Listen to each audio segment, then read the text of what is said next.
මුළු මහත් රටම අභිමානයෙන් යුතුව ඇඳගත් අතිදුෂ්කර වූ ඇමරිකානු සීල් පුහුණුව නිම කර ලංකාවට කීර්තියක් ගෙනා අභීත රණවිරුවා ලුතිනල් කොයන් චමිත ඊයේ අලුයම දිවියට සමුදී තිබෙනවා. මේ යන විට ඔහු 28 හැවිරිදි වියේ පසු වුණා.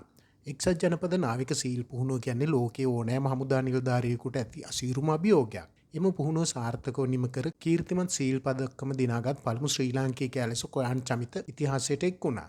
එලෙසම ඔහු නාවික හමුදාවේ ප්‍රභූ ඒකකය වන විශේෂ යාත්‍රා බලගණයේ දක්ෂතම නිලධාරියෙකු බවත් සඳහන්. නාවික හමුදා තොරතුරු වලට අනුව ලුතිනන්ට් කොයන් චමිත මේ යන විට වැලිසර නාවික හමුදා කඳවුරේ රාජකාරියෝ නියුක්තව සිටිනවා. යකඩ වැනි සිරුරක් සහ අසීමිත මානසික ශක්තියක් තිබූ ලෝ දරුණුතම පුහුණුවීම් ජයගත් මේ තරුණයා මෙතරම් නික්මනින් සමුගත්තේ ඇයිද යන්න සැමටම ගැටලුවක්. මෙම හදිසි අභාවය පිළිබඳව කරුණු සොයා බැලීම සඳහා ඔහුගේ දේහය පිළිබඳව පශ්චාත් මරණ පරීක්ෂණය අද දිනේදී පැවැත්වීමට නියමිතයි.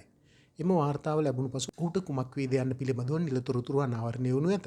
ගම්පහ ප්‍රදේශයේ පදිංචිකරුවෙකු කොයන් චමිතගේ වියෝව ශ්‍රී ලංකා නාවික හමුදාවට පවුනක් නොව මුළු දේශයටම පිවී නොහැකි පාඩුවක්.